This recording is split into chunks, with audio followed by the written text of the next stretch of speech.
Hi, I'm Sunny Muffin, and this is my submission for Awesome Games Done Quick 2020. This game is Fire Emblem Three Houses.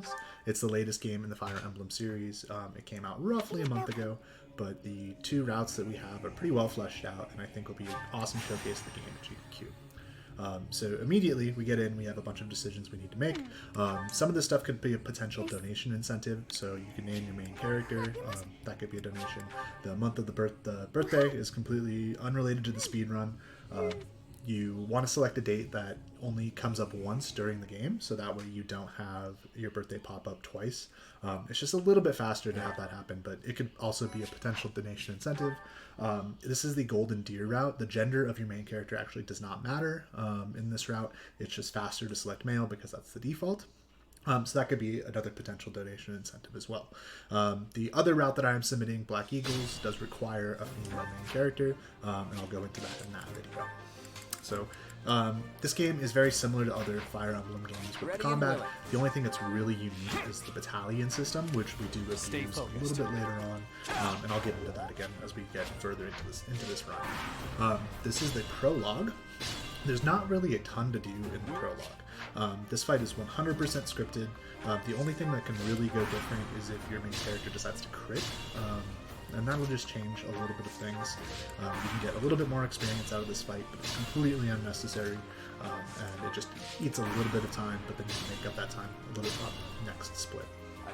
So going through here, there's some speed tech that we do to make this go faster. If you mash A during the phase transitions between enemy phase, ally phase, and player phase, it causes those transitions to speed up. So during the speed run, you're constantly mashing, trying to get that to go as fast as possible. You select in the menu the fastest possible set of options. So you turn animations to fast, you turn combat skip off, you have smart end on, so when all of your characters have moved, you automatically end your turn, and things like that, just to go ahead and speed up the route a little bit. Another thing is when you're attacking with a character, you're going to be constantly mashing B, because that'll skip the animation of the attack. So the overworld has an animation, and you want to make sure that you want to cut that as short as possible to save as much time as possible. The last little bit of speed tech that we have is you hold down Y on your controller, and it makes your cursor go super, super fast. I personally am not great at this yet, but it's something that will speed up the run as we get more and more used to it. So that was the prologue. We kind of just blitzed through that. There's really nothing that can go differently in that fight, and it is the only real scripted fight in the entire run. So Three Houses, the thing that makes this game unique from the other Fire Emblem games is you have this monastery overworld. So this is where you get to pick a house. So it's like Harry Potter style. You pick a house, and you get all the students in that house immediately. And then during the monastery sections, you can interact with some of the students from the other houses. You can interact with the other staff. You can interact with the knights. And some of those characters will come into play a little bit later. But right now, we're just going to be doing the Golden Deer house. So we'll select that. It has Claude as its leader, and Claude is amazing. But right now, we're just kind of doing the overworld monastery stuff that's required. Now, this speedrun originally was put out by a Japanese runner, I think roughly 2-3 weeks ago, and he had a time of about 2.5 hours, and that was kind of the basis of this entire route. We stole a lot of his strats, and then we just like, okay, what can we cut? And the first thing on the chopping block, so Jello Knife, he's the one that did a lot of the routing for this particular category. He went through and was like, well, all this monastery stuff is really slow. So what we used to do is go in and we would garden, we would eat with students, we would do all sorts of stuff in order to get our professor level up. Turns out you don't need that at all. The professor level is completely... the reason that we did it in old routes was in order to get to... Once you got to professor rank C, you were able to adjunct a student. And what that did was it would attach that student to whatever character you want to attach it to, and they would get experience just like that character does, at a reduced rate, but it made grinds really, really safe, because if you go into a battle with a level 1 character, it's going to be really, really hard to get them experience. They just kind of fold over and they die immediately to whatever you want to put them into. So getting that adjunct was really handy, because we wanted to grind up a specific character to do a specific route, which I'll talk about a little bit later as we get into those maps. So that all got cut out, and now we are just doing basically the bare minimum overworld monastery stuff. So these first couple of quests are 100% required. You cannot skip them. And really, we're just going around. We're finishing the required quests. So right here, we have to talk to Claude. Claude is very, very close to the dormitories and the greenhouse fishing pond area. In this game, when you want to teleport to an area, when you want to fast travel to an area, you have to have visited it before. So we take this, it's a really convenient time to go in there and to tag the dormitories and tag the fishing pond, because we do need to come back there for another mandatory quest. Alright, so that's all done. That was basically all the mandatory early game quests that are required. We will be coming back for battalions here in just a little bit. But first, we're going to go ahead and get into the first battle, the first real battle. The prologue is kind of not a real battle. So this first one is Rivalry of the Houses. So there are 3 houses in this game. We have the Golden Deer, which is the house that I am running right now. We have the Black Eagles, and we have the Blue Lions. It's kind of like Legends of the Hidden Temple style. So yeah, these various houses have different characters that belong to those houses, and you get them regardless. So right here, you get to pick 3 of the students as well as your house leader, in this case Claude. And we go ahead and put these students in, and we're going to do battle against the other houses. You might have saw before this, I did a menu. Basically, I gave a training sword to Claude that's going to be used next chapter, and we took Warrens out and we put Lysethia in. So this route, Lysethia is our main support character. She's going to be the one that does a lot of the shenanigans that make these maps faster. So in order for this route to work, Lysethia needs to get at least 1 magic skill up before Chapter 5. For those of you that aren't familiar with Fire Emblem games, your level up stats are randomized. So each character has a set of growths, is what they're called. That's basically their base rate at which that skill grows. So so Lysethia, her magic growth is 60. So 60% of level ups, she should get a magic skill point. Now it's completely randomized if she actually gets it or not. But that is her growth rate. So she has a preference toward magic, so that's why her growth rate is really high. So we're going to go in, we're going to get her some XP in this fight. This fight is scripted kinda. The first couple of turns, you can basically do the same actions every time and you get the same outcome. But then once you start engaging the Blue Lions up here with Dimitri and his crew, you're going to have some more randomization come in. So then it just becomes freeform. Right here, you see I'm trying to finish enemies off with Lysethia, because I want to get that magic skill up. See right there, I get it. So she is good to go for the remainder of the run. That forced skill up right there is to do a faster strat on Chapter 6. And you'll go and see. We'll see. I'll talk more about that once we get there. So now it's basically cleanup. One of the things that makes the Golden Deer route really fast is Byleth gets access to gauntlets really, really early on. Gauntlets are basically the best early game weapon. They're very, very fast. Speed in Fire Emblem games is used to determine basically how many times you attack the enemy. So you can get a 2x multiplier on your attack, or you can get a 4x multiplier on your attack, depending how much you outspeed the opponent. So Byleth, the main character, his route is going to be trying to get as much speed as possible, so it's getting 2x some enemies later on, as well as 4x stuff really, really early on. The gauntlets help out with that because they're a very light weapon, which means they attack very, very fast. Damage in this game is completely strength-based, outside of magical attacks. So Byleth is going to need to get some strength. Basically what I'm looking for on his growths is I want to see about 20 to 22 strength by Chapter 7. And that means I have a good Byleth and I can do some riskier strats. If that's lower, then I have to do some backups. Not a big deal. It just wastes a little bit of time, and if you're going for a record, you're probably just going to hit the reset button right there. Alright, so that's Rivalry of the Houses done. These early chapters are fairly linear. The strategies don't differ very much, but low-key, some of these are like the biggest places that you can lose time in a run. So that Rivalry of the Houses right there, if you get a bad pattern, it's going to take a lot more time. Manuela, she's one of the staff. She likes to run around and try to dodge you.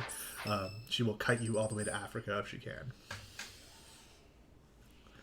So yeah, we finished that battle. Byleth is level 5, which is the level that you need him to be for the first set of class promotions. So in this game, you have to take certification exams. So depending on your stats, you are eligible for certain certification exams. Here we cert Byleth to Myrmidon, which would be what he is for the next couple of fights. The reason to cert them to different classes have different skills available to them as you grow through that class. So on top of each character having their own personal experience bar, they have a class experience bar, and as that fills up, you gain different abilities. In addition, classes also have a bonus to character growths. So whatever class you are, so in this case Myrmidon, Byleth's speed growth is now higher. So he's going to be more likely to get those speed ups when he levels up. Like I said, speed is very important because it determines how fast you attack, so it determines your attack multiplier. So you want to get that to 4x as quickly as possible. So here is one of the cool little gimmicks of Three Houses. You get to instruct your students. So you get to pick what you want to train them in, be it a weapon type or magic or riding, authority. There's a lot of different things that you can train them in, and you get to pick what you want to do. So right now we go ahead and we switch Claude over to bows and riding. So the riding skill, once you hit A+ in it, so skills in this game, they basically go through the letter system, so you start at E and you work your way through. Some characters are better at learning certain skills than others. Some characters start at a higher level of certain skills than others. But we basically put Claude into bows and riding. Riding, when you hit A+, it gives you +1 movement, which basically makes these strats work. If you don't get the +1 movement on Claude, a lot of the late game strats are really, really janky. Stay focused. And you absolutely need to have a good Lysethia to pull them off. But because of that +1 move, you can be really, really consistent with it and make sure all of those strategies work. So right here, we're basically doing all the tutorial stuff. So the game showed us what the Explore section is like. So that's the wander around the monastery, do quests, talk to students type thing. This is the battle option. So on your free time, you get free time every weekend, just like a good student. You get to battle. You're basically going to pick a battle. This is just the practice battle. It's the only battle that we do in this run, the only non-forced battle. Just because, sorry, it is a forced battle, but it's the only one that is under the battle function, which is basically just a ground function. So you have to do this one. All we're doing here is we sit Byleth in a bush, and we let enemies come to him, and he kills them. This gets him quite a few levels, gets him some skill in the sword and the gauntlet ability types. Which we will need a little bit later to go and clear some maps faster. So we talked about a little bit about instructing. So instructing in this game, it basically speeds up your character's progression. You can pick what you want to instruct your students in and go from there. Now, in a speedrun, that's really, really slow. You don't want to be going into the instruction menu every single time to pick what you want to instruct your students in. So there is a thing called auto instruct. So at the beginning of the week, you can decide to pick auto instruct, and it will randomly pick, in this case, 3 characters to instruct in whatever their goals are. Now, random, we really don't like randomness in this game. There's already enough of it, we want to cut that out. So in order to make sure that our students that we need to get instruction on, which are Lysethia, Claude, we want to go ahead and kill off as many students as we can because it makes the run faster. You want to make sure you have that consistency with the instruction. There's a whole litany of reasons that we kill them off. Their birthdays don't pop up. They won't ask you questions. It seems really bad, but it's the entire reason that the classic setting is selected.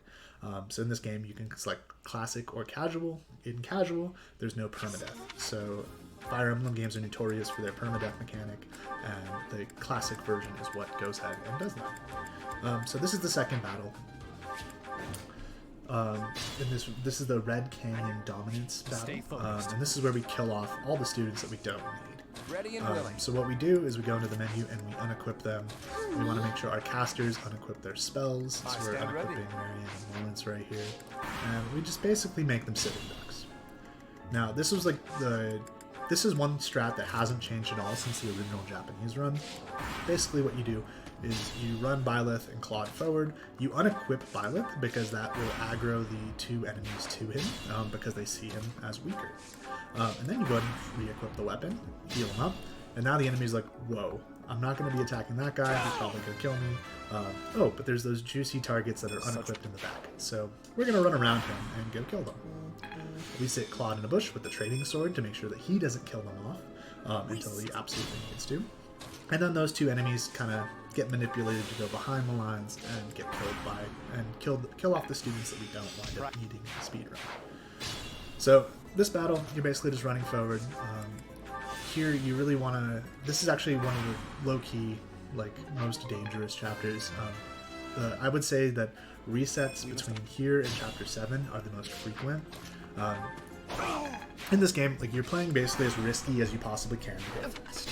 You are putting Byleth into dangerous situations, you're running him forward and just like hoping that you get good counterattacks and you kill off the enemies.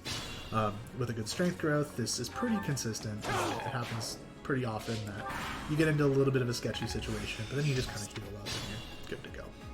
So we're making our way up to the boss right here. Experience in this route is very, very important. The XP route is tight to within one mob, which is kind of crazy. At least in the early game portion, just because you need to hit chapter 15 by a certain breakpoint to recruit a character, and we basically need to kill every enemy outside of those two ones that kind of go behind the lines on Byleth to make sure that he has enough experience to recruit that character. Alright, so now that we know we are the best teacher in the world, that we just took our students out, unequipped them, and left them for dead, we can go ahead and move on. So now the instruction sessions, like I said, it's going to randomly pick 3 students to go ahead and instruct in their goals. We now force to that randomization onto the characters that we need. In this game, there's a couple of skills that we're beelining. So I mentioned the movement skill on Claude. We need to get him to A+ as fast as possible so he has that extra +1 movement. Lysethia gets a skill called Warp at, I believe it's B+ on her Faith, and we go ahead and we target Faith on Lysethia.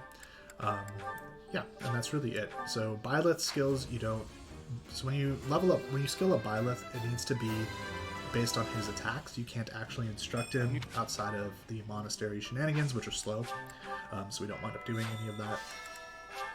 So right there we go ahead and insert Byleth. We want to get him on the speediest class possible to get that speed up, so we wind up 4xing and 2xing some more enemies. I have a favor to ask. Alright. Moving on. So what we're doing right here, this is one of the last forced monastery sections.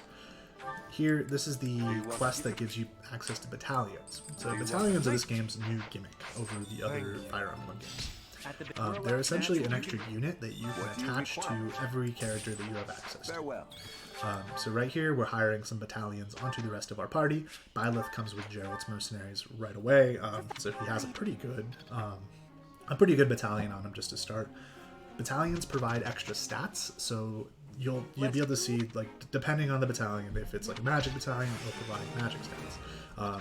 In this case, Byleth has one that provides physical attack and dodge, which is perfect, so we don't need to change that one. So they'll provide stats, they give you an extra attack, so in Byleth's case, his will do enemies in a line. So it'll attack all the enemies in a line, it'll root them, and it'll take the battalions off of them for that turn. So that'll get used on chapter 5 a little bit later, as well as a little bit later on as well. It does a good amount of damage, which is based on their charm stat, which is not really something that we care about. There's one enemy later on that we do kill using a battalion, but it's like not even close.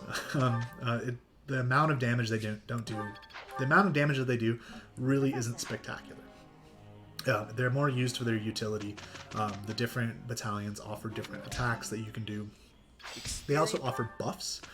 So Stride is the battalion of choice for buffs. So we use Stride in this run. We also use Retaliation in this run on the very last level. But Stride, what it does is you will buff your unit and you will increase their move speed by an absolute ton. This is going to be used and abused later on in the run. It's like the thing that makes this run fast. If you didn't have Stride, a lot of these maps wouldn't be like 1 or 2 turnable, and it just would not work out very pleasantly. Alright, so we are moving into Chapter 3. This is the Magdred Ambush. This is the only map with Fog of War in this run. It's like super weird. This game like introduces you Fog of War really early on, and then it's like, man, the rest of the maps aren't Fog of War. That's cool. There's a couple of paralogs that are Fog of War, but nothing super notable. So what we're doing here is we're selling off Byleth's stuff to make some space in his inventory so we can buy some more stuff. Here we need a steel gauntlet and an iron bow. The bow is used to kill exactly 2 enemies. It has no particular use after that. And then, like I said, gauntlets are the best early game weapon. So we go ahead and use those. Those will carry us over until we get our relic weapon. So we're kind of making our way through here. In this mission, we have Catherine, who is an ally. She is super good, and we will see more of her later. But she also likes to take your kills here. Like I mentioned, the XP route is very tight. It's tight to within 1 enemy, so we need to make sure that we kill as many enemies as possible. This is all routed to make sure that we kill off all of the enemies that are melee. They like to sneak in, and we can go ahead and just kill them with counterattack. And as we're moving through here, we're just kind of pulling as many as we can to get them to come attack us. Now, this guy up here, we call him the Unkillable Axe guy. He's the dude in the armor just north of Byleth right now. He is super annoying to kill, and I get super lucky here by critting him. Usually, he takes 3 attacks to kill, and he just refuses to die. He also has a battalion on him that will root you and like reduce your stats. So right here, I was rooted, I can't move at all, and I don't have access to my battalion, which is where I get a good amount of my stats. And this boss right here is also a pain. I get lucky and crit him. This is a very good run. This is pre-recorded. I don't know if I mentioned that. And I'm just doing my commentary over top, but this is a pre-recorded run. It's a very good run. My estimate will be significantly higher than this run because basically pretty much everything that could go right went right. There's a lot of things that you would have to do backups for that take time, but it's usually not the biggest deal.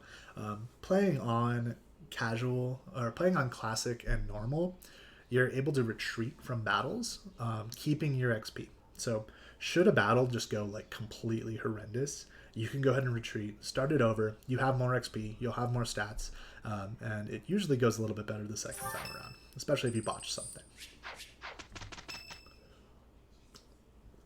So that was Chapter 3. That chapter is probably one of the heavier reset points in the run. You're looking at Byleth's stats, it's like, these stats are just really bad. You're not too far into the run, you're just like, okay, I'm going to go ahead and reset and try to get a better Byleth. So what we're doing here is we're just kind of going through the menus as fast as we possibly can. We're mashing. We need to make sure that we don't hit any of these pop-ups on accident. There's a birthday pop-up for every single student and every single staff. So you have to be mashing B through that. We're skipping cutscenes. Almost every cutscene in this game is skippable, which is really convenient because it saves quite a bit of time. There are a couple that you do have to mash through, and it's like completely based on mashing speed, how quickly you get through the cutscene. So that's a cool little skill area. Like if you're good at mashing, you get to go fast, which I really like because I love just sitting there just mashing on my controller. So yeah, this next chapter is completely like it's pretty much 100% free unless you need to do an experience backup, which I don't wind up doing in this run. Like I said, again, that the experience is really tight on Byleth. You need to be 15 after this mission.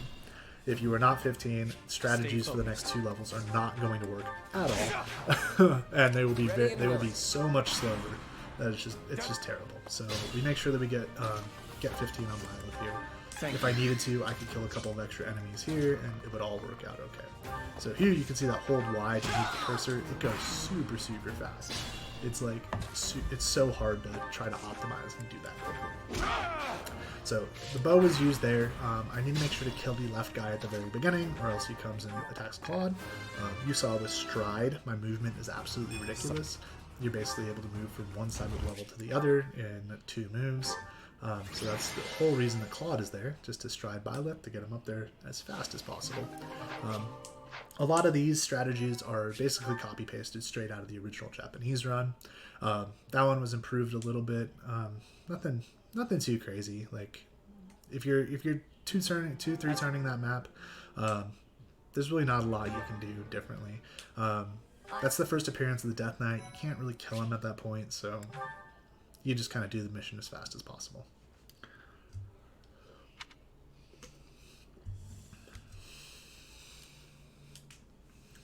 Alright, so we're moving into what I find is one of the coolest strategies in the run.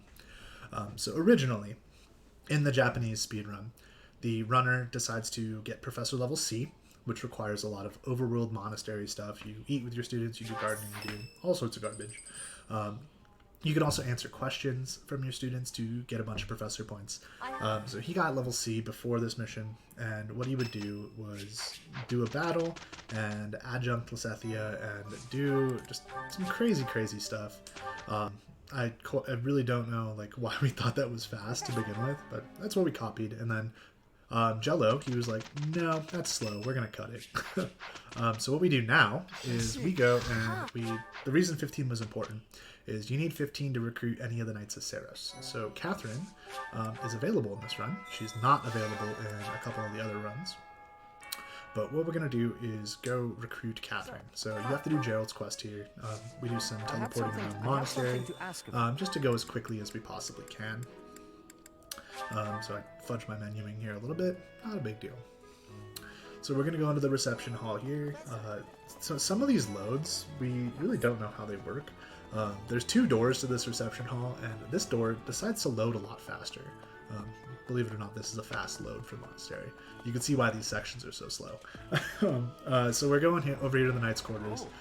We need to hit level 15 because Catherine is a beast. She is an absolute monster, and she carries us through the next 2 fights.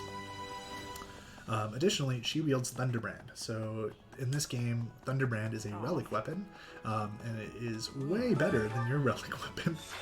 Your relic weapon can attack from 2 range, hers is only 1, but hers is just like, it's ridiculous how much better it is. So we gotta steal it, and we're gonna be using that for a lot of the tougher bosses on this run. Additionally, we go and switch her over to just Authority as her goal. Authority is the skill needed for battalions. So in this game, different battalions get unlocked at different authority levels. So like I said, it all moves from E to S+. So depending on how high of a skill level you are, the better battalions that you can unlock. So she is going to be on stride duty for a majority of the speed run until the very last chapter when she gets a super important battalion, and you'll just see how ridiculous it is. It's so good, but it requires A. So we need to get a character up to A. She has a pretty high base authority to start, and she learns authority fairly quickly. So it's really convenient that she's super good, she has good authority, and gets to do all that fun stuff. All right. So this is chapter 5.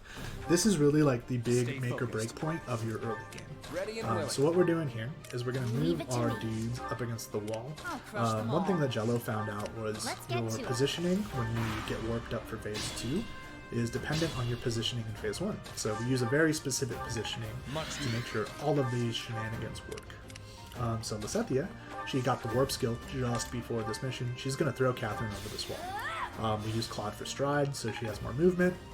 And she's going to come up here, and she's going to one-shot Micklin. Thunderbrand is really good. Catherine needs 1 strength up for this route to work. There are a couple backups you can do, but they're slower. So now, all of these attacks need to hit. If they don't hit, there are some backups, but they really need to hit. It's an 80% chance, so it's not like ridiculous that they're hitting, but it is something that will slow down your run significantly. So bosses in this game, at least multi-tile bosses, you can break their tiles via attacks or gambits, and you wind up doing a whole lot more damage to them when you attack their broken tiles. So you're always going to see us breaking one tile and then attacking as many times as possible on that broken tile to kill the boss as fast as possible. So here we break the tile on this beast right here. Byleth comes in, he finishes off the second HP bar by himself, and then Catherine's going to come in and finish the third HP bar by herself with Thunderbrand. As these monsters kind of go down in their HP bars, they get more health, like per HP bar. So the ordering on that is very, very intentional. Thunderbrand does more damage than Byleth, so we want to make sure that Catherine does the second attack to finish off that HP bar with the most HP. Now, that strategy is like ridiculous that it even works, because you also need Claude to live. In this game, there's various map goals depending on what the map is, as well as you have various goals of who has to live. So in that case, Claude, he's not forced into the fight, but you do have him in there. He's needed for stride, so you want to make sure you have somebody there to stride. And it's just easiest to keep it on him the entire early game because he's forced for a lot of these maps. Now, so Claude is like level 3 at this point. He's like a wet paper bag. He dies pretty quick. We also have Leonie in there. If she dies in that fight, it's not a big deal. But she is used to speed up a map a little bit later on, so you kind of don't want her to die. Really, it's pretty safe. They kind of hug each other in the corner there. She can only get attacked by 2 dudes. She can only get attacked by 2 of the melee guys. The Gambit, the battalion attack that we did on Byleth on those 2 archers is really important because it roots that bottom one to make it so that they can't come in and ruin your day. So that archer just gets to sit there and helplessly watch. It's pretty great. Okay, so and anyway, there's just so much that can go wrong in that fight. But we found a strat that's been pretty consistent. I haven't had any problems with it recently. Not as hard as kind it of looks like. figured out. Originally, the Japanese run would warp Byleth up and try to one-shot Micklin, and if your Byleth was bad, it just didn't work at all. And then the Beast fight was like completely randomized. It was like, oh, this is terrible. But yeah, we've kind of progressed beyond that, and it's gotten much, much better. All right, so we skipped ahead. You don't need to go into the monastery on basically any month but the original couple. You just go to the calendar, you skip ahead to the next mission. So here we are on the search for Flame. This is one of the faster missions. You get to just go super, super quick. I'm just going to go ahead and just let you watch real quick and just watch what happens here. Let's get to it. Leave it to me.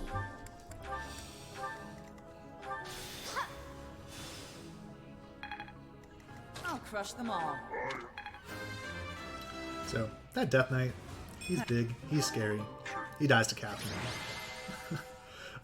This is, if Catherine doesn't get his strength up, she can't one-shot him, and then the entire mission just becomes terrible because you have to either go try to get a level on her, or you have to hope your Byleth is good. If your Byleth is good, you can warp him over and he can one-shot her. But yeah, it's basically that mission is one of the reasons that Golden Deer was routed first. The difference in the routes, so Golden Deer is the only one that gets access to Catherine super, super early that we have routed out. So you get Thunderbrand, you get Catherine, who's a beast, and she gets to kill stuff really, really quick. You also get Lysethia. Lysethia is probably the best caster in this game. She learns Warp before any other character, like significantly so, that we thought about routing her into the Black Eagles route. It takes so much time to recruit people outside your house. But she learns Warp earlier than anybody, so it allows you to kind of open up those strategies and use those on these very, very early maps. I am also submitting the Black Eagles route, and you cannot do those strats. The Black Eagles early game is longer, but their late game is shorter. Both routes are roughly the same amount of time, and I'm going to be estimating them at pretty similar times. Black Eagles is a little bit faster because the late game is shorter. Alright, so we are moving into Chapter 7. This is really the last big crux point of the early game of this run. This is the Battle of the Eagle and Lion. This is similar to the mock battle, except on a much, much larger scale. So you go out to Ronder Field, which we'll be seeing a little bit later again as well. And it's just a gigantic map where the other houses have every member of their house represented. So they're out there on the field, they're attacking. They also have, so for example, Dimitri has a couple of armored guys that are just in addition to his army of students that he puts into there. This battle is the most janky thing ever. It's so bad, but it works. Basically what you do is we're going to take Byleth in pretty much by himself. We bring Flan in just as a healer, and Edelgard has to be there because she's the house leader. This battle has a lot of things that can go wrong, but if things do go wrong, like I said, you can just retreat. You keep your XP, you're good to go. I go ahead and unequip Faith here because reasons. It frees up a spot for an ability later. You replenish your battalions because you want them at full strength. And we go ahead and do the most one-sided trade in history, where we take Thunderbrand for an Iron Sword. So thanks for Thunderbrand, Casual. So what we're going to do is we're basically going to throw Byleth into a bush, and he's going to sit there and let the enemy come to him. So Claude strides in here. What we ideally want to have happen is we take out this horse, and then we want to move to the middle area where there's a ballista, which can be piloted by a character. So right now Bernadette has the ballista. We want to go ahead and kill her off so she doesn't try to pick off any of our characters. And then we go ahead and backtrack into this bush. So this mission in Golden Deer, you're at a lower level than in Black Eagles, and some of these enemies are just like absolutely ridiculous. So the first one that we really have to worry about here is Ingrid. Sorry, not Ingrid, Ferdinand. So Ferdinand right there on the left. He does a lot of damage. There's also those two Pegasus riders, which can just decide to one-shot Byleth, which is just not good. We can't be having that happen. So I go ahead and stride in Flame. This is not necessary. You can do this entire fight with just Byleth, but Flame makes it a little bit safer. So she can sit there and heal him, be his heal bot, and she also draws a little bit of fire away from him. Your other characters outside of Edelgard and Byleth can die in this fight, but death is not permanent in this fight because it is like a friendly battle between the students. So Flame dying there doesn't really matter. She's just kind of used to draw some fire away from Byleth. Now, Edelgard and Byleth, if they die, your mission's failed, and you have to do what is called Divine Pulsing. I have yet to have to Divine Pulse in this run, which is like absolutely insane. Again, this is a really good run. So Divine Pulsing is one of the mechanics of this Fire Emblem game. You get to back up turns, so it's like a time warp mechanic. So if Byleth is to fall here, I go ahead and back it up, try it again. RNG in this game is like, it's weird, and it's kind of hard to describe, but I'll do my best. So basically, you're on an RNG seat. If I make the same actions, the same outcome is going to happen every single time. So I could back this up 5 times and do the same action, and that miss on Petra is going to happen every single time. Now, you can change your RNG seed by by adding or removing an action. So if I were to say, attack Petra there, miss. Okay, now I can back it up and go do something with Edelgard. It would have to be an attack or a heal. It has to be something that calculates like an RNG range. And then that would put me onto a different scene. It isn't wind up being used right here, but there is a mission a little bit later that is horrendous. Like, you have like a 20% chance and you try it 9 times. You just sit there until you beat your head against it until something works. We use auto battle here because it's a little bit faster than clicking on Byleth and dragging him over. He has to run all the way over to Dimitri here. We position him just inside of Dimitri's range. Dimitri has a 2 range attack, which is weaker than his 1 range attack. So we want to force him into using the 2 range one so we don't die, because Dimitri can absolutely just come in and one-shot you. He likes to do that a lot of the time. And we go ahead and use Thunderbrand to finish him off because Thunderbrand's amazing. But yeah, that fight actually went really, really smoothly. It never goes that smoothly. It could probably take an extra 2 minutes on top of that, just like kind of running around, trying to clear out everybody. It is a route map, so the map goals in this game, you have route, you have kill the commander, and you have get to the point. So there are certain maps that you have to kill everybody. Thankfully, there's not a lot of them. Most of the maps in this game are kill the commander or kill the boss. I don't think there's a get to the point in this specific run. So there's different map objectives. Hooray. So yeah, Eagle and Lion, once you get through that, your early game is basically solid. The next few maps are fairly easy. They're a little bit execution intensive, but not a lot can go super wrong with them. Chapter 7 is really that last big crux until we get to time skip. So I'm going to take a quick break, have some water, and go and let the video roll just for a minute.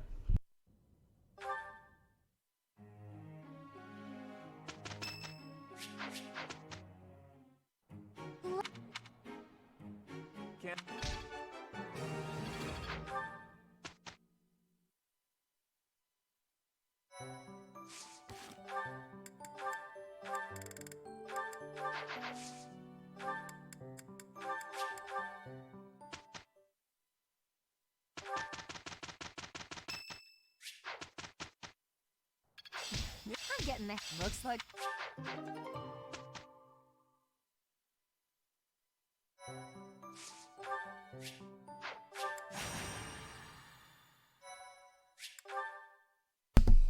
Alright, so we're moving on to Investigate Remire, which is chapter 8 in this run.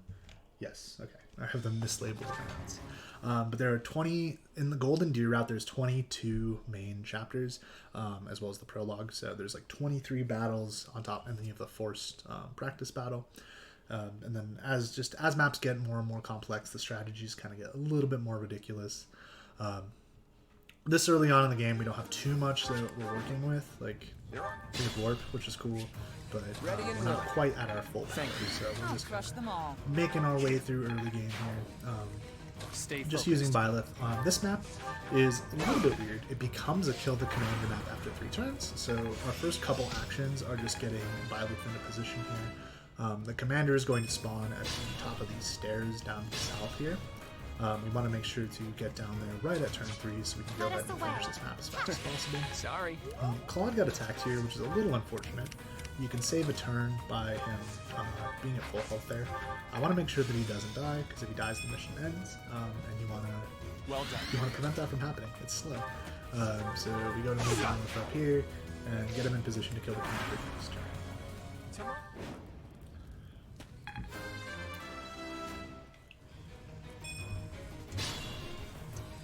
Oh, so one thing I didn't mention is the routing of this game is really based around the time skip. So after chapter 12, your characters skip ahead 10 years. Now what that does is it will level any character you have under 20 to 20, which is great. It basically means we get to keep minimum XP all the way through, and we will abuse that on Claude. So ideally, you want to have Claude go in at basically level 1, because Lords, for whatever reason, they get leveled up with their Lord class when they auto-level. So what the game does is it'll take level 1 Claude, and it'll class him to his Wyvern Rider class, which is what he goes to after time skip. That has a different set of minimum stats, so he'll automatically get bumped up to whatever those minimum stats are. Ideally, if he was at level 1, I think he gains like 3 strength immediately, which is just insane. And then it will roll all of the level ups from 1 to 20 with their level up formula based on that new class. So Lords get to be really broken after the time skip. It's super handy, and it gets abused in both of the categories that we have routed out here.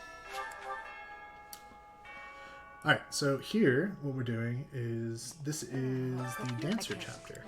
So the Dancer in this game is a hidden class. It's really not that hidden, but you have to compete in the White Heron Cup. So what we're doing, we're recruiting Manuela. She's used as basically a utility bot. She also learns Warp, but she learns it later than Lysethia, so she's not really used for the early game. She has Silence, which is also really handy a little bit later on. And then we go ahead and start the White Heron Cup quest right here.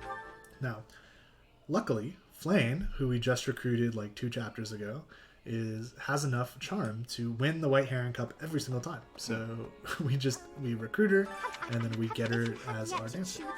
The dancer class in this game is one of the broken, basically, trio. So Stride, Warp, and Dance are like the big things that will speed up some of our maps. So getting a dancer as early as we can. This is the only chapter you can actually get one. We want to make sure to do that. So we go, that is our last real overworld section in the monastery, and it's just to get that dancer. You could theoretically just do the entire game without one. I know casually, like, I completely missed the quest. I really wasn't doing a lot of the monastery stuff. I was just like, I want to go battle, rawr. So I just missed the quest entirely, never got a dancer. And you can beat the game just fine without one, but you can't go fast without one. So we want to make sure that we are going as fast as possible. The White Heron Cup, this is a unskippable cutscene. You basically just mash through it. You get to see some of the awesome dancing artwork. It's so cool. Let's watch everybody dance. But Flane is going to crush all of them because she's amazing and gets to win the dance contest. Not in this route, but in the Black Eagles route, you don't get Flame. You don't get a keeper. So we had to do a little bit of an alternate strategy, and it's the entire reason that you have to pick female Byleth in that category. This category, you can go either. Doesn't really matter. You get to keep Flame. Not a big deal.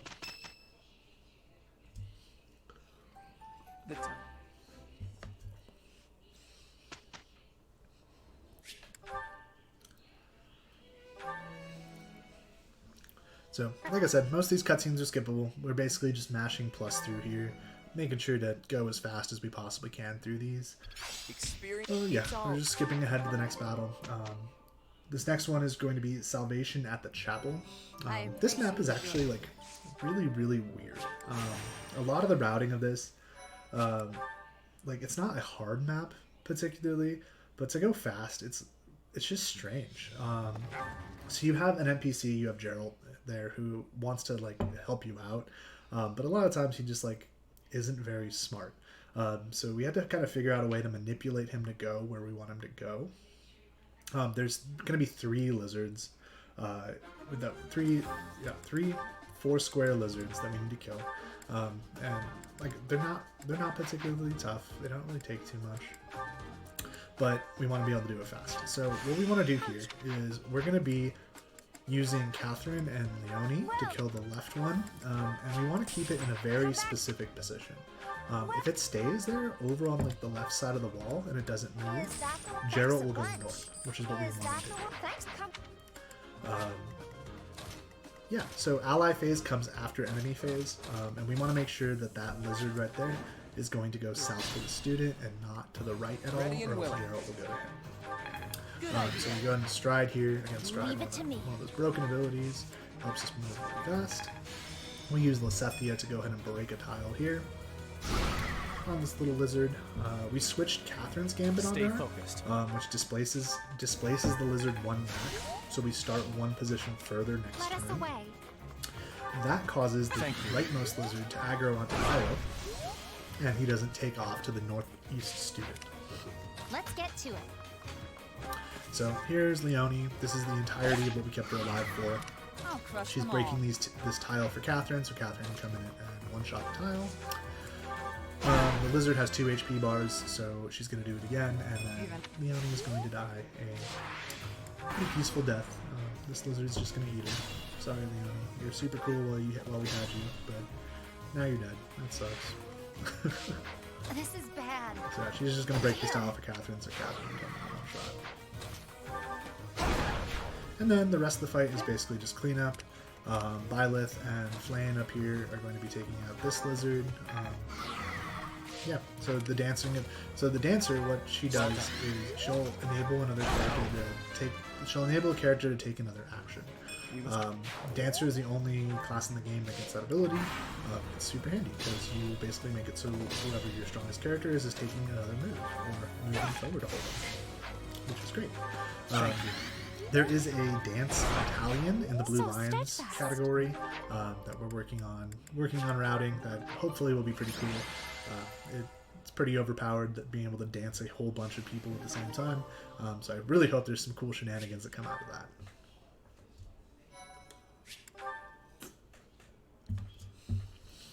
Alright, so that's Salvation at the Chapel. Next up is the Sealed Forest Snare. So this fight is probably the one that has seen the most reroutes since the original Japanese run. So, original route, what happened was the runner would adjunct Lysethia because she's an awesome caster. You'd put her onto Byleth, so she would gain a bunch of XP, and you would do a couple of grind fights. So, like I mentioned, that battle option for your free time, you just can go into a battle and you can just fight enemies basically forever. Then we have ways to retreat and just keep going until you get as much experience as you could possibly want. So what happened was the runner, his original route was you would take Lysethia in and you would get her to level 20 at this point. Level 20 is really, really important. You get to class to the Bishop class at that point, which gives you twice the amount of uses of your white magic skills. The Warp is a white magic skill, so you got to use Warp twice, which Warp once is broken. Why would you not want Warp twice? So this is one of the first maps that kind of really posed a problem, not having Lysethia at level 20. So originally you would warp up to Kranya, you would kill Kranya, and then you'd warp up the ledge and kill I think it's Solon is the guy's name. But you would just warp up there and you would kill him. Cool. Easy fight. But now we have to take 2 turns to get up to Kranya. There's a very specific positioning you have to do in order for this to work. So we're basically going to accomplish the same thing we did with the warp with a stride, which is it's pretty interesting how this winds up working out.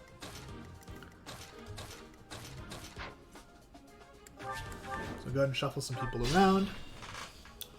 And now we're going to move up to Kranya. Focused. Kranya is actually a beast. She's super, super good. She's very hard to kill. Ready and willing. So what we are going to wind up doing is using our Gambit. So this is like one of the few uses of Gambits in a speedrun. We're going to use it to kill Kranya, just because it has a much higher chance to hit. Her evasion is like absolutely ridiculous. So if I tried to hit her with Thunderbrand, it would probably just miss. So we're going to go ahead and use Stride to get through this little forest area right here.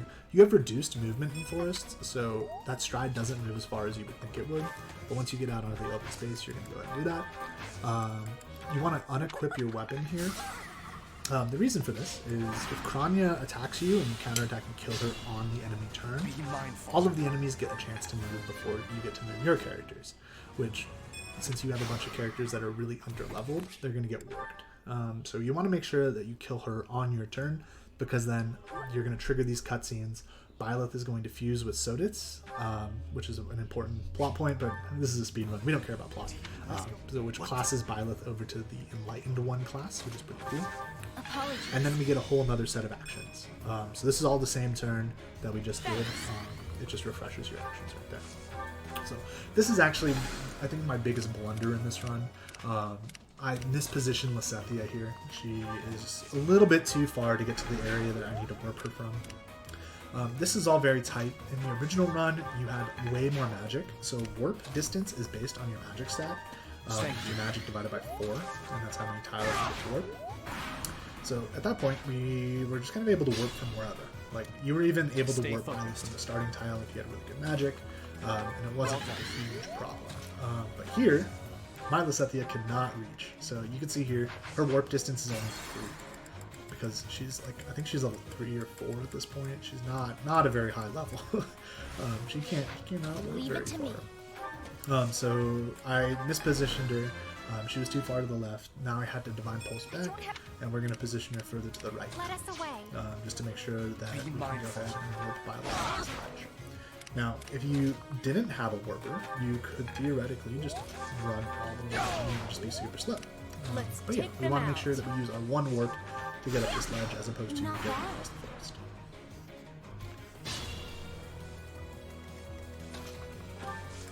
So we go ahead and position Byleth, dance him with Flame, warp him up with the Lysethia, and go ahead and finish the map.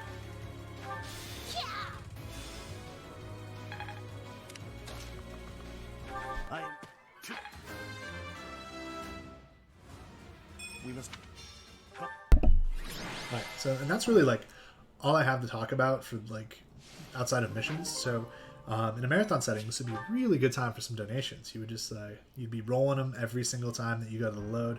It takes about 2 minutes to get between missions, just when you're skipping ahead on the calendar. So that would just be a good time for some downtime. You get to let other people talk. It's great. I'm not trying to fill space for an hour and 45 minutes of this run.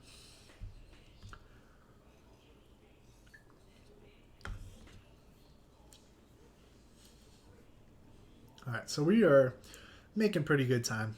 We have 2 missions left till time skip. The next 2 missions are so like I said, after Eagle and Lion, you're basically out of the early game slump. These next 2 were in the original route that we had. They were really terrible. They had a lot of RNG in them. The positioning was just kind of wonky. But since Jello got a hold of this run, he has made some very consistent strats to make these super good. So they get to go really fast. You can see on my splits, they're like less than 4 minutes each, which is pretty ridiculous for this game. I suppose I've learned Just having splits that are that quick. You see Manuela getting warp there. That's going to be used in a strategy in this map. This map's pretty cool in the way that it works.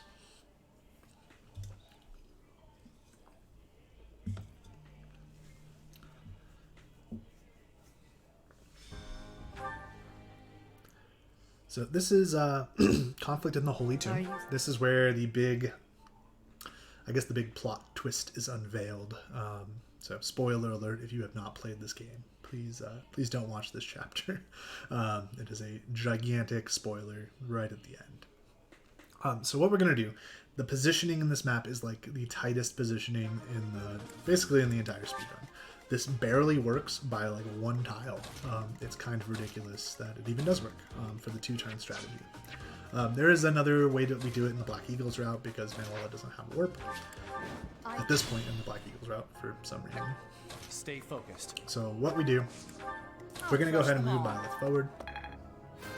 Catherine's going to come in here. The entire reason we bought her a silver sword is to kill this guy in 1 shot. These 2 knights are really problematic. Ready and willing. Because our guys are such low level, so we want to make sure that knight dies in 1 shot. Same thing with Byleth. Byleth is going to move up here after getting danced. That helps. Oh yeah, I danced the wrong character here, so we have to back it up. Byleth gets danced, and we need to move him 1 to the left when we move him down. There's a big lizard that has Seal Strength, which is an ability that reduces your strength, and it'll cause me not to 1-shot the Flame Emperor down in the south. So we want to make sure that we barely don't aggro that little lizard right there. And then Manuela silences that wizard right there because he has a gambit that can root me, which makes this strategy take an entire other turn, which is just terrible. So Claude comes in here, he strides Lysethia and Flame. We move Byleth basically as far south as we can. We go ahead and dance him, and then Lysethia is going to move her way down and barely be able to warp over this little wall right here. So it's a good thing we have that 3 warp range, right? If Lysethia didn't have the 3 warp range at this point, you're in a world of pain. You could do this strategy in 3 turns. It's not fun, believe me. But she starts with 11 magic. It's kind of unlikely for her not to get at least 1 magic by this point. And worst case scenario, you just go in and you go grind a fight. Not a big deal.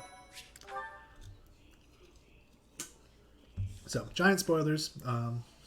Story happens, things happen, plot things happen. You learn that Edelgard is the Flame Emperor and has been orchestrating all of the shenanigans that have been happening at the monastery. So this is when the routes diverge. So basically every mission up to this point is in all of the categories. None of them are different. And then this is what makes the categories unique, is from this point onward.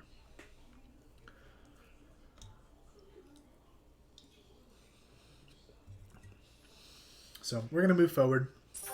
Basically, story happened. Edelgard is now attacking Garreg Mach, which is the monastery, and we, the good students of Garreg Mach, need to go defend the monastery. This mission is probably one of the more, I don't want to say inconsistent. Like, the strategy is pretty consistent, but you can just lose time to dumb things. If your Byleth isn't good enough, he's not going to one-shot Edelgard, which is pretty bad. So you either have to rely on a crit, or you just hit end turn and hope she attacks Byleth and counterattacks. Your dancers, so Flame and Claude, are in pretty precarious positions after you move up to Edelgard. So it becomes more RNG if you don't have the stats to one shot. She does act first, so you're pretty likely to have her go and attack Byleth and get counterattacked and die. But you never know. she might miss her attack, or you might miss your counter attack, and then you have to Divine Pulse back, and you just wind up wasting a whole bunch of time. Like this fight should be 100% consistent, but it isn't always.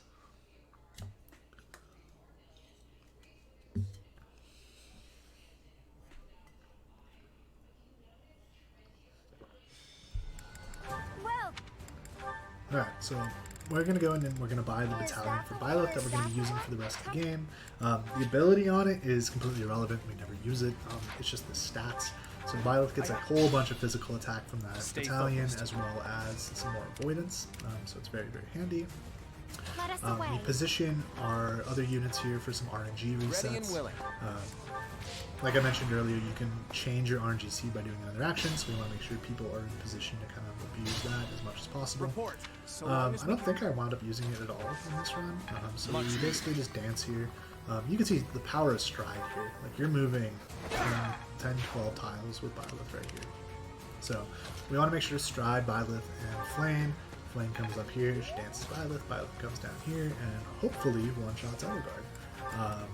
And this run, like this, it's a very good run. That Byleth's strength is like super high, so it's not even close.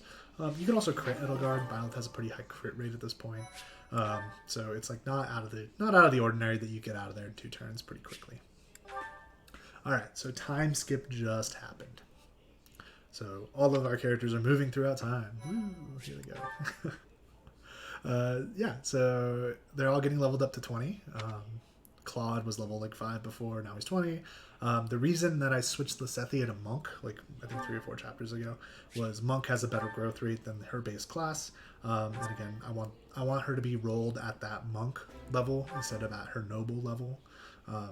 So that's a little bit important. I want to make sure that she has 24 magic. 24 is really the break point where most of the strategies work. If you have less than 24, they get really janky and not a lot of fun. Thankfully, she has pretty good magic growth, and I think I've seen one file where she had like 23 at the wrong point, and you can back it up. It's just your strategies become a little bit slower.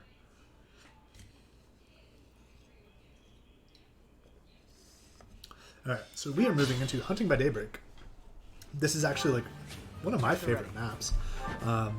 It's pretty cool. You have Claude and Byleth here, and as you go on throughout the fight, What's my strategy? your other students wind up joining you.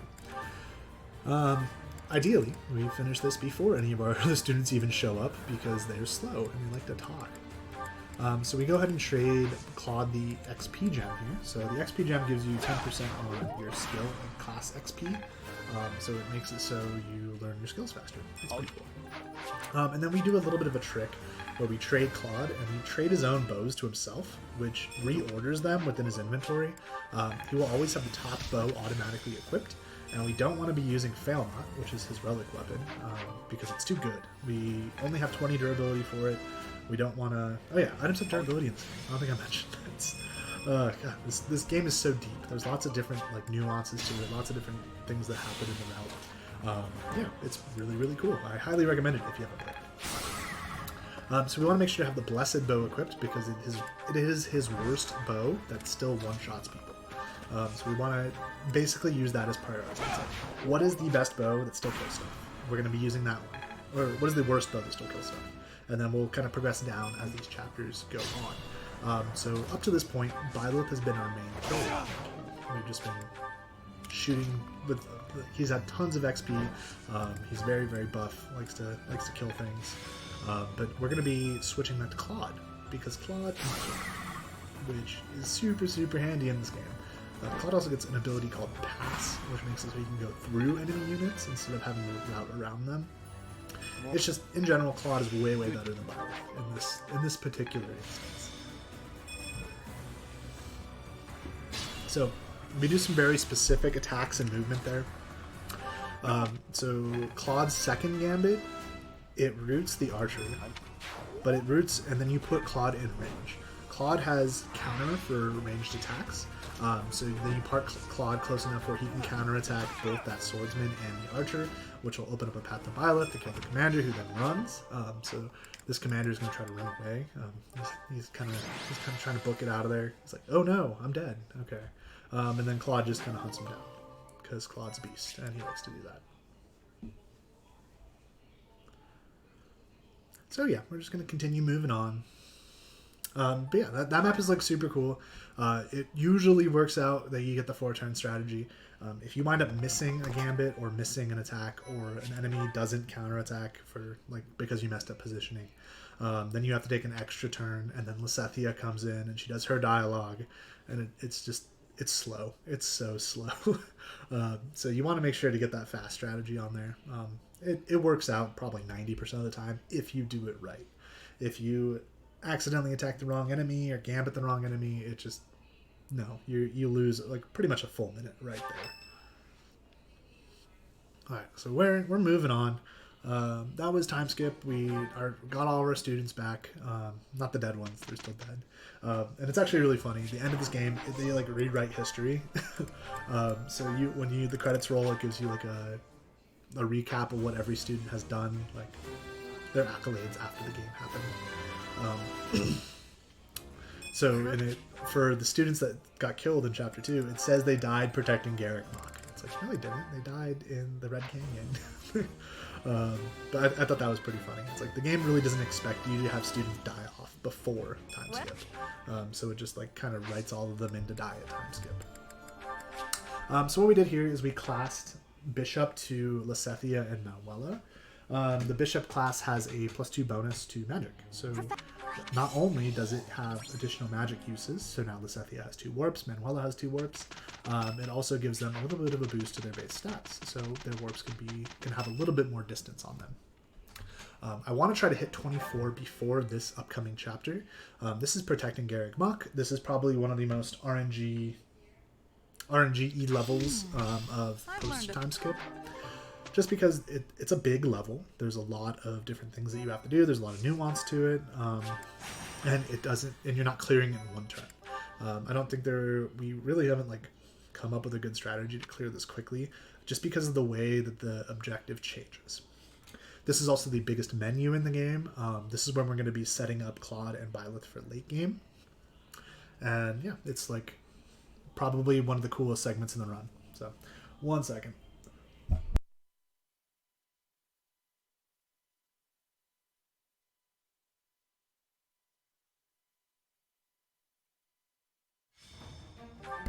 Alright, so this menu, it's a whole lot of fun. I actually sat down and I grinded this menu for like, I don't even want to know, like, probably half an hour to an hour. So what we're doing is we have to deselect the characters that we're not going to be using. We have to do some inventory management, so we're going to be using the energy drop on Claude. That is a +2 strength permanent upgrade. Really, you want to put that on whichever character has the worst strength out of your 2 carries. So in this case, my Byleth was like ridiculous. So I just used it on Claude. We're putting the speed ring onto Byleth so he can have more speed and 2x and 4x more enemies. We're buying a couple bows for Claude here because he's going to be using a bunch of durability on his bows, and we want to make sure he doesn't run out. We're buying elixirs so we can heal up our party.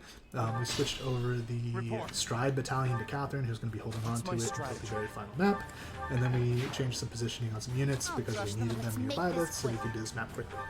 So yeah, it's a big menu. It goes pretty quick. But it's probably one of the more menu-y sections of the game, and it's hard to practice. Like, menus in this game are really, really weird. They drop inputs all the time. It's like it is not fun to do some of those bigger menus. All right, so what happens here? This map is they're attacking Garrick Mach and they're trying to get to that pink section up top.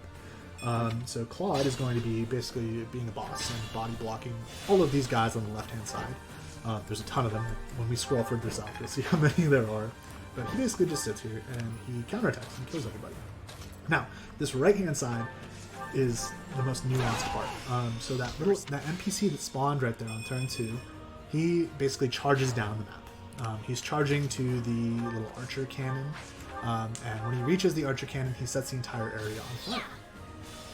Once that happens, then we can pull the commander, which finally changes the map objective to kill the commander. Right now, the objective is a rout objective, so they want us to kill every enemy on the map. So what we do is we use the Lysethia to warp the NPC forward so he can get to the archery stand faster, so we can get to that commander portion faster, and then we can finally change the map objective.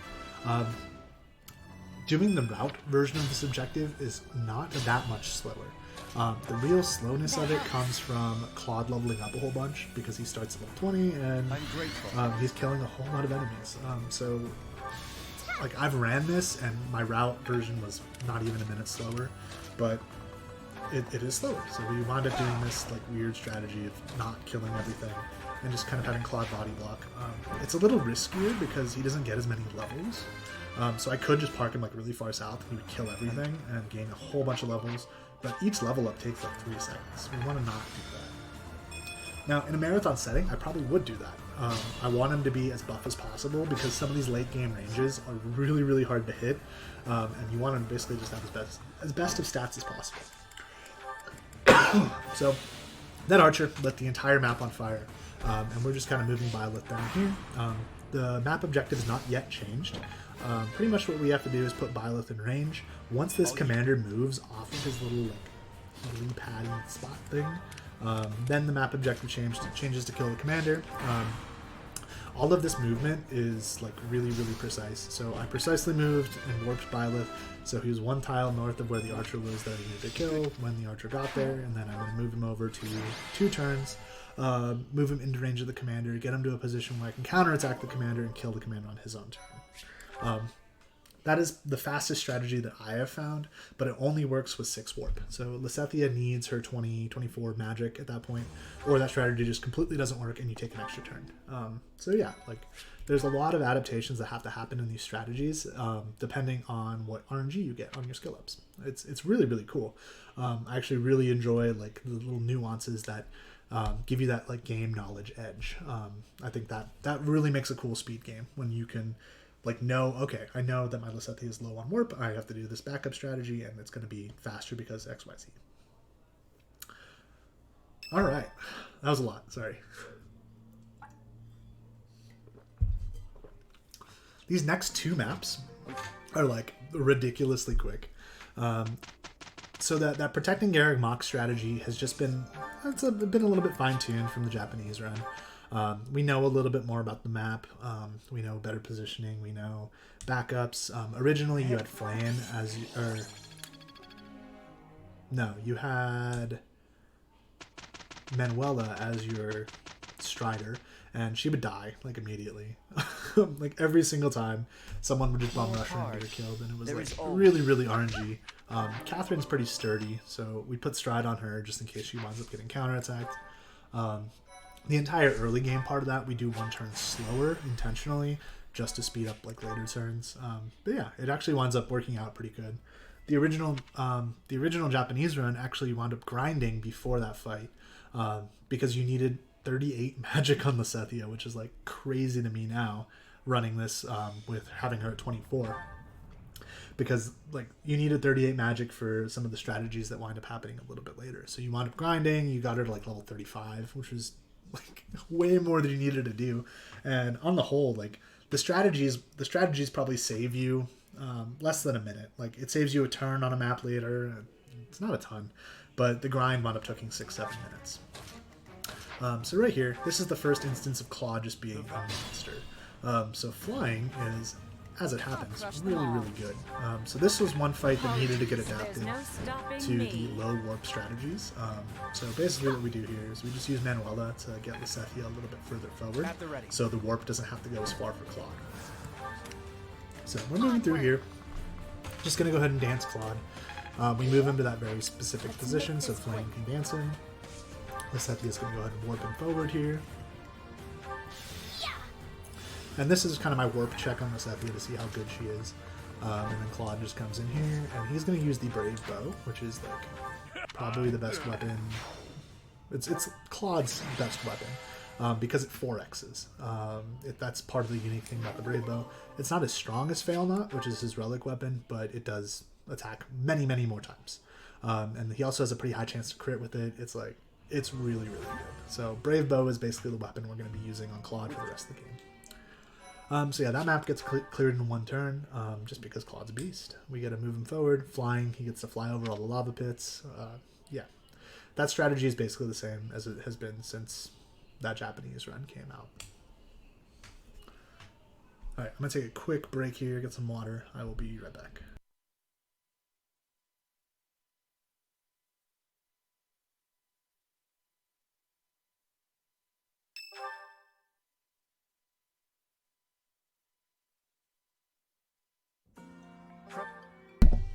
Alright, so basically, the remainder of this game, until you get to chapter 19, is fairly free.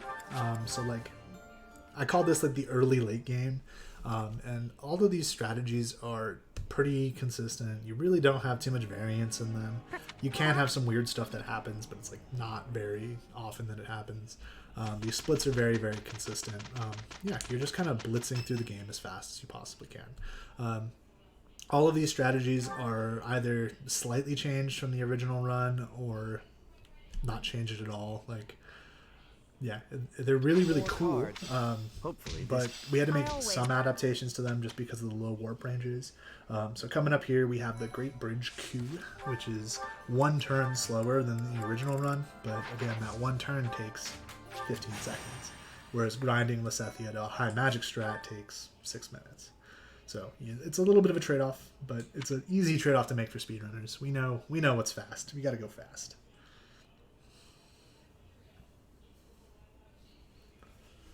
All right, so we're moving into the coup.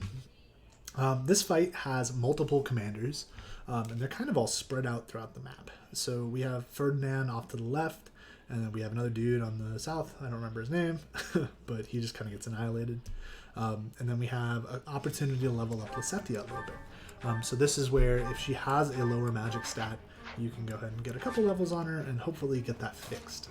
Because the chapters that have really tight movement strategies are coming up. So you want to make sure that she's able to do those strategies with 24 warp. Or 24 magic, 6 warp.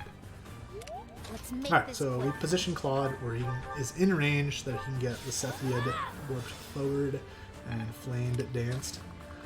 So we're going to move him here, we're going to kill Ferdinand with the Brave Bow. And the original strategy was you would move him south of here and pull the other commander immediately. So there's the commander down there. We can't do that. Our warp range isn't enough, so we just have to sit here. This spawns another commander, which Claude, again, Claude's a beast. He just kind of takes out all those people that spawned. Not a big deal. Byleth comes down here. He's going to be right where a commander spawns on this turn. So like I said, there's multiple commanders. They have different spawn points, and like this wound up just being super quick. It's nothing too terribly complicated here. Just find where the guys spawn and put your dudes there and then kill them. So here I get a couple levels on Lysethia. It winds up being a little bit worth it.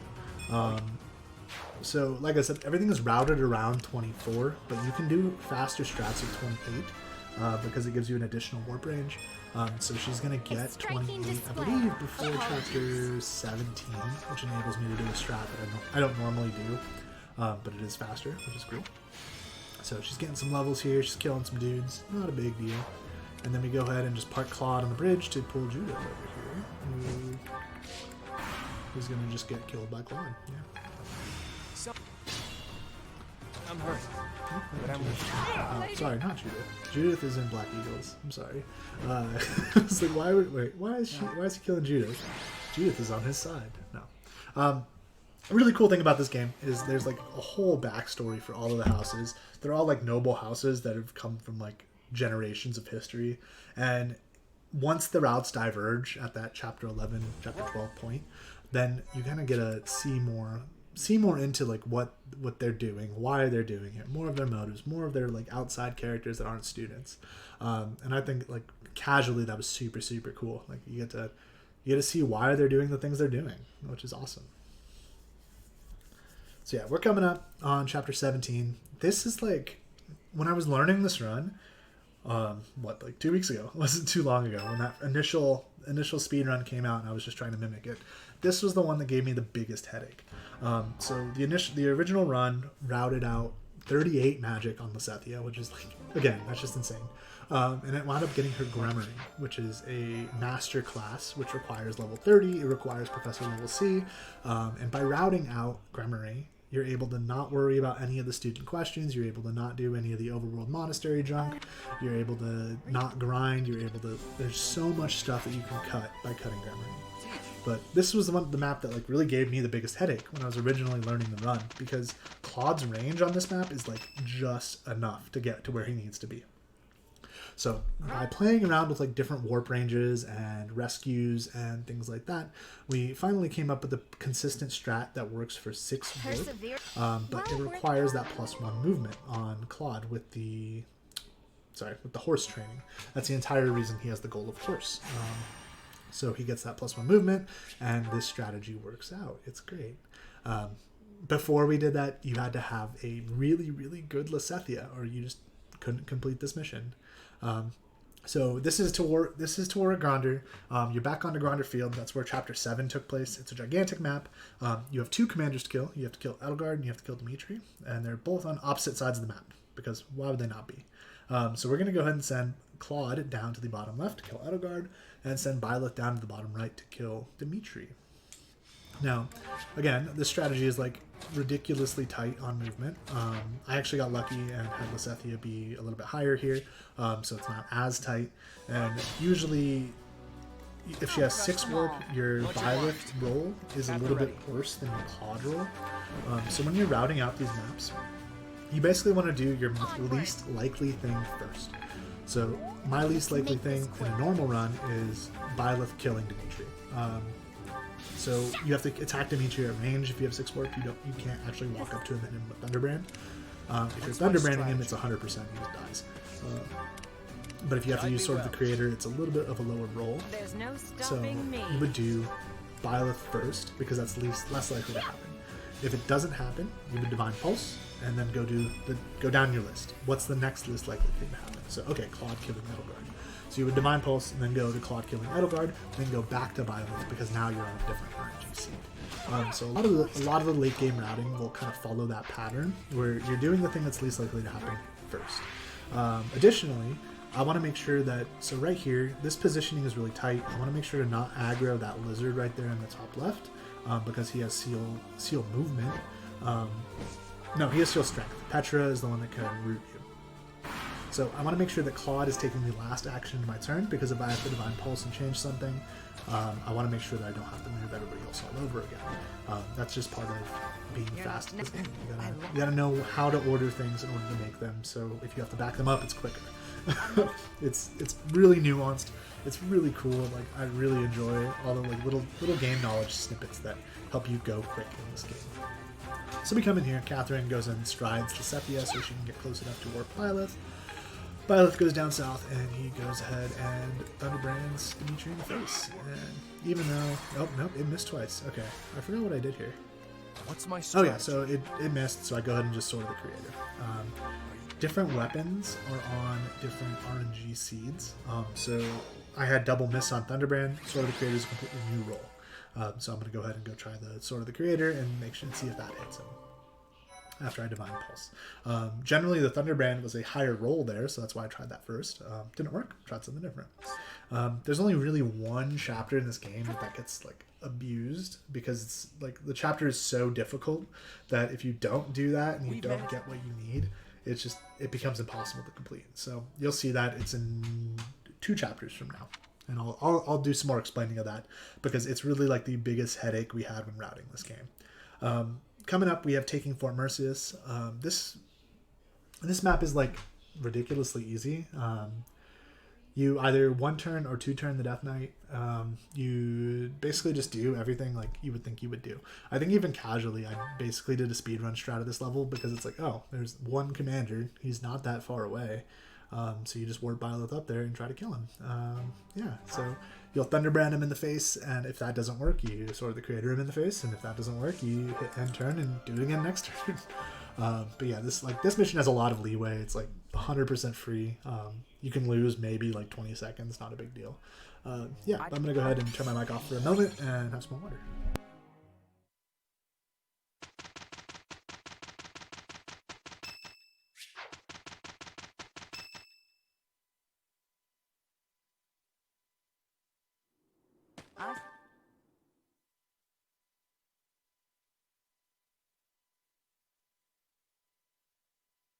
Good few. There is all.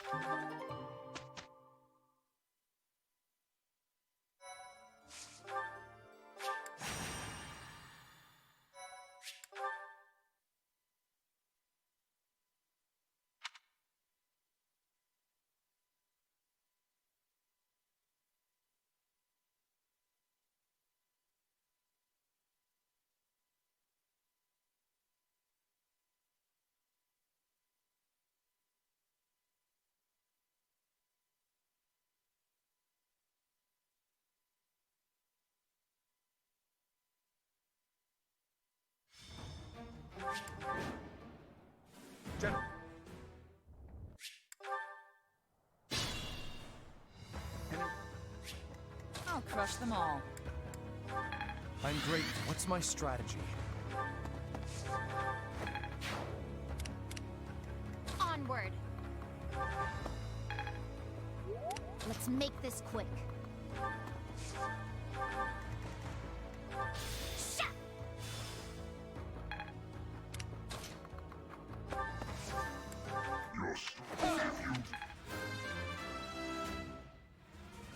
Not.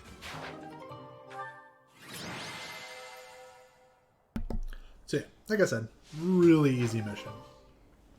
Worst case scenario, you hit end turn, like Lysethia and Flan are just fine where they're at. Claude is sitting up in the corner doing nothing. It's like you really can't fail that level too bad. Now, the next level, this is like the biggest routing headache that we had to deal with when cutting Lysethia's grind. So, this upcoming map, it's like super nuanced. There's a whole lot of explanations going to go into it, so I'm going to start explaining it now. So when you see it, it doesn't look as ridiculous. So what we do is this next map, there's two commanders. You have the Death Knight and you have Hubert. They're basically in a line from one to another. So you have Death Knight and then Hubert, you have your party. So basically what happens is the Death Knight needs to die first. This iteration of the Death Knight has ridiculous dodge. Like, I'm talking, you have a 20 to 30% chance to hit him, if that. So what's going to happen is we set up a very specific set of actions and list of speed and probability to happen. So I think Kirby Master did all the math for this. No, I'm not doing the math. Just tell me what to do. Tell me what's faster. So basically, we try things in a specific order. So first, I'm going to try to kill him with Claude. Fail Not is like a 30-30, which is 30% chance to hit, 30% crit. If either of those attacks crits, he dies, which is cool. If either of those attacks hits, I move on down my list to Byleth, so where Byleth comes in and attacks him. So I'll try Fail Not killing him. Then I'll switch to Brave Bow. I'll try Brave Bow killing him. Both of those are really fast if Claude is able to get the kill, because it's just one dude doing one action. Then we move on to the combination actions. So if one of those hit, I move down my list to attacking him Sublime Heaven with Byleth. Cool. That hits, we move on. Good. That is something that also then screws up your warps, because Claude is now not in the position that he needs to be in for 6 warp. If you have 7 warp, it completely works out just fine. Not a big deal. But then we move on to the combo attacks. We use Claude's Gambit, which has an 80% chance to hit, which in addition to a Byleth hit will kill the Death Knight. If Byleth crits, it kills the Death Knight. Cool. So we start moving down that list. Claude kill, kill with both, kill with both. If none of those work, we use Setith, who's way over on the right-hand side of the map, reset the RNG seed, and move down the list. So this is all going to look really ridiculous. Like, okay, cool. Claude didn't hit. At the ready. Now what? We're going to try again. So we tried the Fail Not hit. Now we're moving down to the Brave Bow hit. Cool. Didn't hit. I'm mashing plus here. Plus gets you through the dialogue boxes, but then it zooms you in. Like if you mash it too much. So if you see somebody zoom in, it's like, oh, I was just pressing the plus button too much. I accidentally end turn here, which is like a huge blunder. It just wastes a whole bunch of time. Okay, so we back up again. At the ready. Claude did not hit There's no stopping with either me. of his attacks. So now we move on to Byleth. So if Byleth hits here, then I go ahead and try to finish off with Claude. One day. Byleth's chance to hit is pretty low as well, and it usually will take, if he doesn't crit, it'll take 2 people to kill him. You see right there on like the preview thing, it only brings the Death Knight down to 11 HP. At the ready. So you would need 2 people to kill him. That doesn't hit. Now we're trying the next thing. We go in and we Gambit the Death Knight. So Gambit does hit. It has a pretty high chance to hit, but now Byleth needs to hit. So What's my coming in, strategy? Byleth, he's going to go ahead and Sublime Heaven. I completely forget the range on Sublime Heaven here. This is like, Guide me well. at this point in the run, I'm like, this is a really good run. I don't want this run to die to chapter 19, At the ready. so I'm like a little bit nervous here. But we come in, we try again, we go ahead and we fail not, which winds up killing the Death Knight, which is great, or it winds up hitting the Death Knight with one hit, so now we move What's my on strategy? again down the list to Byleth and see if Byleth can come in and kill him. Byleth winds up killing him. Or he winds up killing Byleth. We keep going down the list. It's like, this is a whole ordeal of a mission.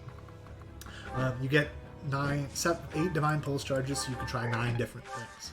If none of those work, you retreat and try again. It's like, this mission is just so ridiculous. And then the positioning barely works out for 6 warp strat. Byleth winds up critting here, which is awesome. So now that the Death Knight's out of the way, we can use Claude to go ahead and kill Hubert. I do need to... Yeah, so he just gets positioned here. I forget the positioning. It depends on what your warp range is, where you position Claude.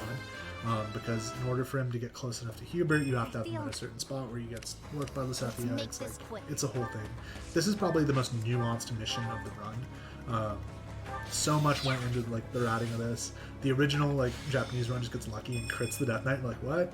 You can do that? That works?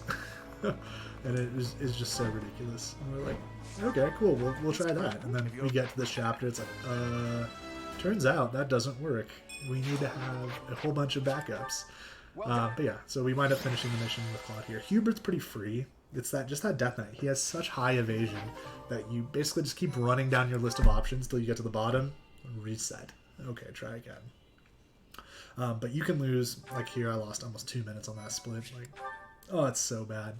That is the run killer for sure. But in a marathon setting, like, you have time to kick back and try your options a few times until it sticks. You basically have like a 75% chance of one of your things working before you actually have to retreat and try the map over again.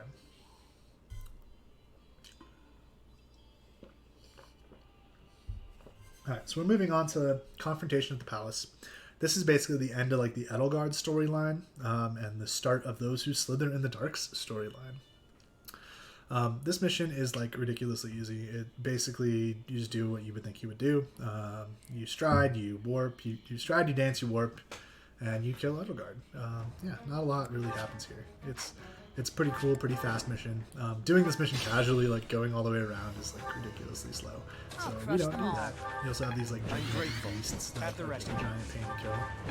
But Claude can fly over walls because he's a monster. So, or Claude can get warped over walls. Thanks for that. Like I said. Let's make this quick. Yeah. So Lysethia just kind of warps him over this wall here, real easy peasy, and then he goes and kills Edelgard.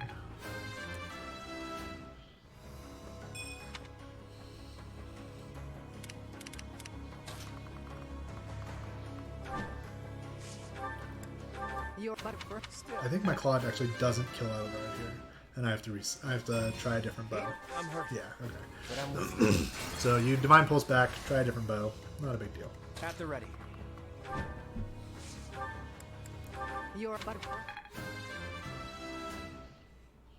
And you have like all of your characters just sitting down south if you need to RNG reset. It's like, this mission again is like really, really free. Not a big deal. Alright, we have 2 missions left. This next mission is actually one of the other problems that we had when routing Lysethia's warps down. Basically, it just came down to we're taking another turn. We need to move Byleth closer to make the strategy work, so it's like, okay, not a big deal.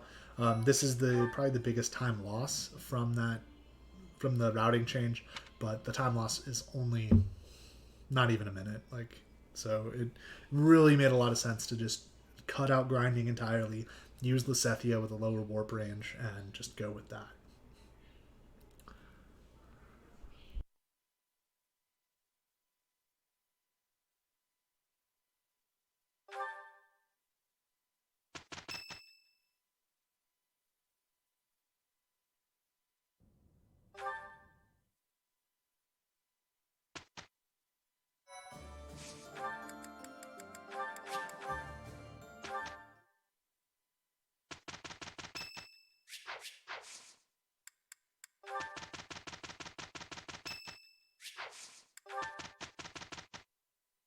good fuel. It seems my... Looks like...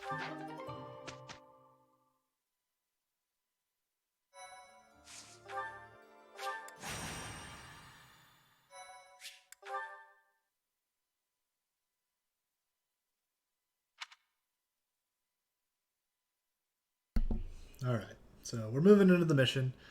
This mission is affectionately referred to as the dubstep mission because of the soundtrack. When I first got here, like, this just blew my mind. I was like, what? We're like in Tron. This is great. But yeah, the soundtrack here is like super, super good. The soundtrack for this whole game is great. But like this particular track is probably my favorite. So this particular mission, we use 3 characters total.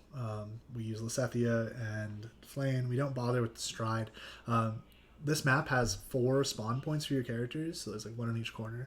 So we move Lysethia and Flame to the same corner as Byleth, and he basically solos the map. Yeah, there's a little bit more nuance to it. Nothing too crazy. We're just gonna move him to about the middle of this bottom like rung of the map. my strategy? This map is like really weirdly laid out. There's like little paths that kind of snake into the middle, where you have to wind up killing the commander. This doesn't become a kill the commander map until you open up the middle door, which needs a door key. Which like every door key in this game is the same. It's like, why didn't you guys change your locks? Like you could have got a better door. But apparently that's not what they were thinking, so we're just going to go ahead and kill this dude over here. We want to have Lysethia on that little red triangle, because that's where she gets the furthest warp. Warp range is always from wherever the warp-er is, not the warp-e. I don't know why I'm even playing here. Yeah, at this point I'm like, this is a really good run, so I was pretty nervous. I was like, oh, I want to just finish the run. But yeah, we're going to go ahead and warp Byleth in here. This is a little bit sketchy because there's a lot of dudes. There's so many guys that come and attack Byleth here. And if you're not using Sword of the Creator, you can't counterattack at range. What's my strategy? They'll come up to you and try to kill you. So I wind up having to use Thunderbrand here, which because it's 4 X's. That guy has a lot of HP. And Sword of the Creator would have had to equip to go ahead and kill him. So you park Byleth here for the turn, and you cross your fingers. It's like, okay, cool, we didn't die. Now we want to warp Flan in. It takes a turn to open the door. So we want to make sure that we have our Dancer here. Byleth's going to open the door, get Dance, and then go and kill the Commander. It's all pretty simple. Nothing too crazy. I don't know, I just screwed up my name.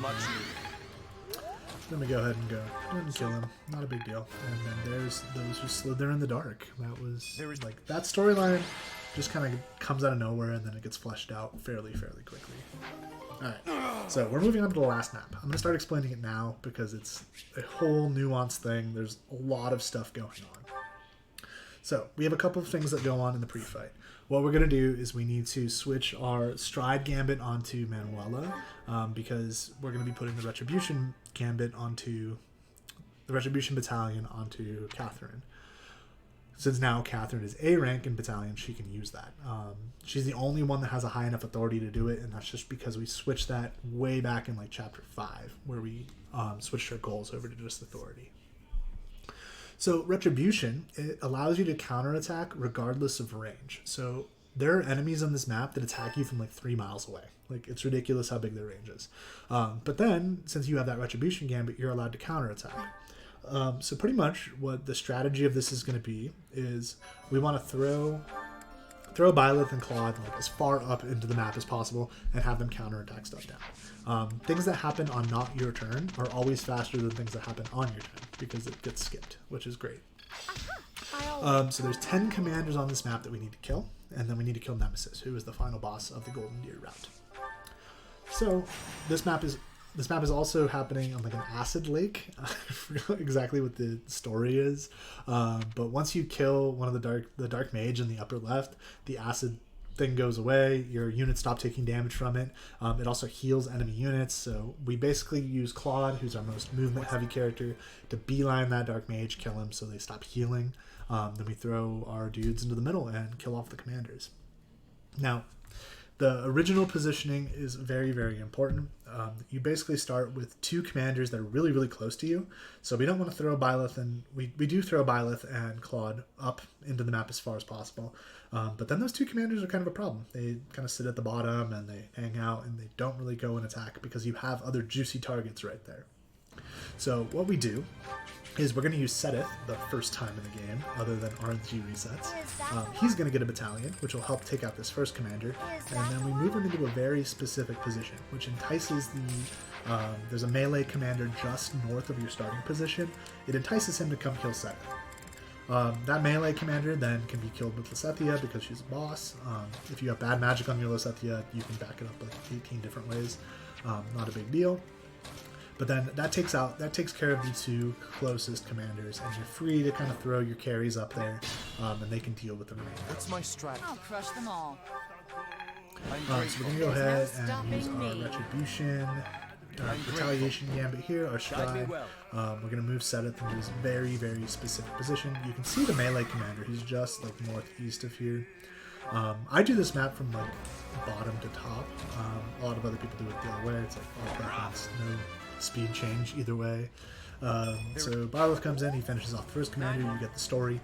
Those commanders are protecting Nemesis. If they don't die, Nemesis has a shield that you literally cannot break. We've tried, believe me.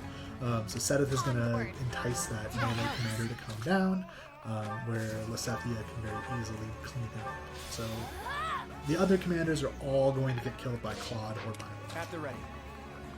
So Claude's going to come in here, he's going to one-shot this commander. This is like the most precarious turn for Claude. We park him on one of the healing pads, I guess, where he hopefully just doesn't die, and then he'll get healed up next turn. Byleth is sitting here in the middle of the map. He's killing stuff that is attacking him, hopefully.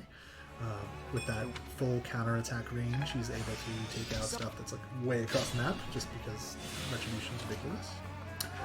This is that Dark Mage that I was mentioning. This is the one that's causing all this poison water. We want to take him out as soon as possible so that water recedes, and then we don't stop taking damage from it and the enemy stop healing. Lysethia is going to Abraxas this guy twice, and that should take him out. And then all we have to do is deal with the commanders. Now, this is like the most notable mistake I made in this run. It's really hard to keep track of 10 commanders when all of their actions are happening that you're not seeing. So what happens here is I'm moving them into the middle of the map, and one of the commanders decides to take a joyride down to the south part of the map, and I waste some time there, but it's really not a big deal.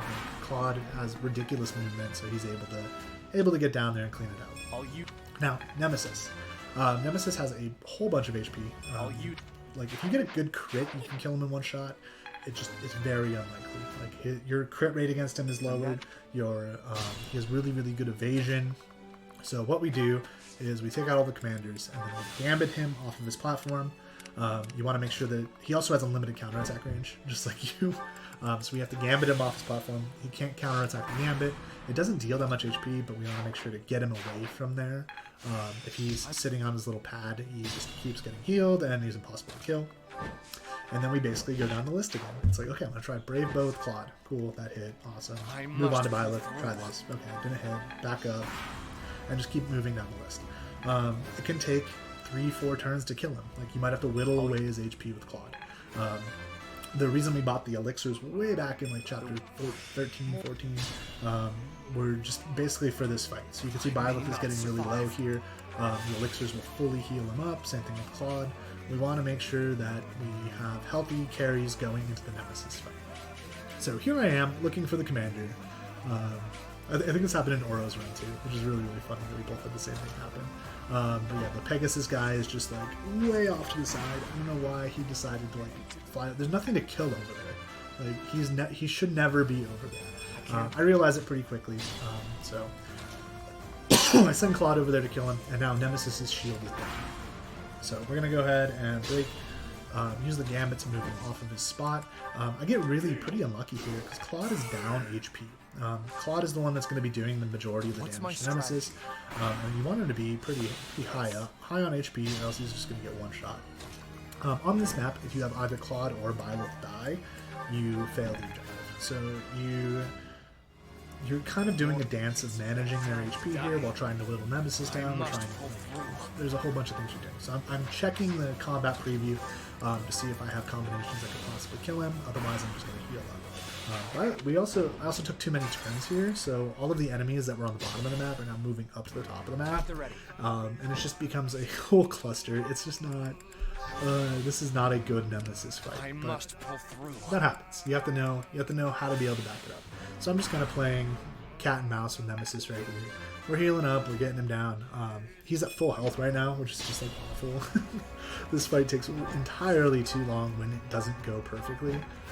So we're gonna go ahead and take some damage out here with Claude, and then we wind up finishing him up with a Thunderbrand hit. I don't know if this turn next turn, but it's pretty quick. There we go. So that's the Golden Eagle route of Fire Emblem Three Houses. I really thank you for watching this run, and I really hope you consider it for GDQ. I think this is a great game. Like, I really love it, and yeah, this run went really well. My estimate's going to be significantly higher than this, but yeah, I think it's a really cool game. A lot of nuanced strategies. Just came out, really popular.